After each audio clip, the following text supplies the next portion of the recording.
Hello दोस्तों, आज की कहानी है बहू बुरा मत मानना, बड़े ही बेशर्म है तेरे माता पिता तो। मम्मी जी, मेरे मम्मी पापा आए हैं, आपसे मिलना चाहते हैं। रश्मि अपनी सास राजेश्वरी जी के पास उनके कमरे में जाकर बोली, जो कि दोपहर का खाना खाने के बाद अपने कमरे में आराम फरमा रही थीं। तुम चलो, मैं अभी आती हूँ, राजेश्वरी जी ने लेटते लेटते ही कहा। और उनका जवाब सुनकर रश्मि अपने मम्मी पापा के पास चाय बनाकर ले गई और उनसे बातें करने बैठ गई। भले ही सास की नज़र में उन लोगों का कोई ज़्यादा मान सम्मान नहीं था, लेकिन उसके तो वह अपने मम्मी पापा ही थे। रश्मा बेटा, समधन जी तो आई नहीं, अब हम चलते हैं, उनसे हमारी नमस्ते कह देना। जब काफ़ी देर इंतज़ार करने के बाद भी राजेश्वरी जी नहीं आई तो उसके मम्मी पापा उठते हुए बोले, ठीक है मम्मी पापा, और शायद वह आए भी ना, क्योंकि एक लड़की वाले के लिए उनकी निगाह में कोई खास इज्जत नहीं है। रश्मा ठंडी सांस भरते हुए बोली, देखूं तो भला कि समधी समधन क्या लेकर आए हैं इस त्योहार पर। यह सोचकर राजेश्वरी जी आती हुई दिखाई ही पड़ गईं। समधन जी चरण स्पर्श। रश्मि के मम्मी पापा दोनों ही मुस्कुराते हुए राजेश्वरी जी के पैरों में झुक गए। ठीक है, राजेश्वरी बेरुखी से बोली, और वह लोग थोड़ी देर राजेश्वरी जी के पास बैठकर वापस लौट गए। रश्मा, देखो तो सही क्या लेकर आए हैं तेरे मम्मी पापा, कुछ दिखाई तो नहीं पड़ रहा। राजेश्वरी जी ने इधर उधर देखते हुए बोला, कुछ नहीं मम्मी जी। रश्मा बेफिक्र से बोली, क्या मतलब कुछ नहीं से तुम्हारा, और भला क्यों? बहू त्योहार पर तुम्हारे मम्मी पापा खाली हाथ बेटी की ससुराल कैसे आ गए? बहू बुरा मत मानना, बड़े ही बेशर्म हैं तेरे माता पिता तो। उनको जरा भी शर्म नहीं आई बेटी के यहाँ खाली हाथ आते हुए।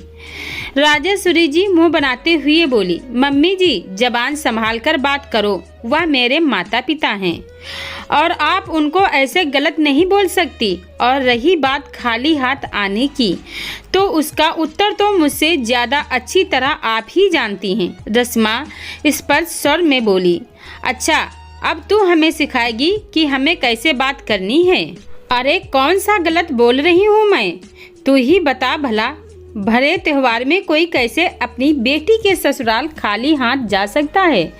राजेश्वरी जी ऊंची आवाज में बोली, मम्मी जी मेरे मम्मी पापा शादी से लेकर अब तक जो भी सामान लेकर आए, आपने हमेशा ही उस सामान की लगातार यह कहकर निंदा की कि पता नहीं कैसा भिखमंगों की तरह सामान उठा लाते हैं।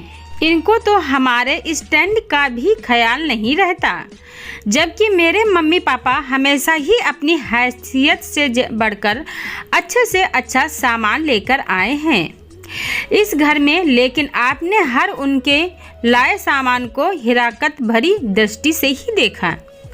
पिछली बार भी जब त्योहार पर मेरे मम्मी पापा आप सबके लिए महंगे कपड़े और मिठाई लेकर आए थे, तब भी आपने उनसे यही कहा कि आपके यहाँ खाते होंगे ऐसी मिठाई, हमारे घर के तो नौकर भी ऐसी मिठाई नहीं खाते। जबकि उन लोगों के जाने के बाद आपने वही मायके से आई हुई मिठाई और कपड़े ननद रानी के घर शगुन के तौर पर भिजवा दिए थे। बस इसीलिए मैंने उन लोगों को साफ साफ मना कर दिया था कि कोई ज़रूरत नहीं कुछ भी सामान लाकर बेमतलब अपमानित होने की। हमारी अमीर सास के पास क्या कोई किसी भी चीज़ की कमी है जो उनको कुछ चाहिए हो? मैंने बिल्कुल ठीक किया ना मम्मी जी? रश्मा बिल्कुल शांत और स्पष्ट शब्दों में बोली।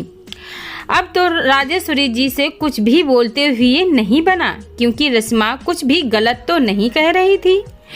राजेश्वरी को उसी सोच विचार में छोड़कर रश्मा अपने काम में जाकर लग गई। राजेश्वरी निःशब्द बैठी बैठी सोचती रह गई कि ऐसा बुरा सामान भी नहीं लाते थे वह लोग, बेकार ही मैंने उनसे कहकर अपने ही पैरों पर कुल्हाड़ी मार ली। लेकिन अब तो पछताने के अलावा कुछ और नहीं रह गया था राजेश्वरी जी के पास। दोस्तों, ये छोटी सी कहानी आपको कैसी लगी कमेंट करके ज़रूर बताइएगा। और कहानी अच्छी लगी हो तो वीडियो को लाइक शेयर करें, चैनल को सब्सक्राइब करें। वीडियो को पूरा देखने के लिए बहुत बहुत धन्यवाद दोस्तों।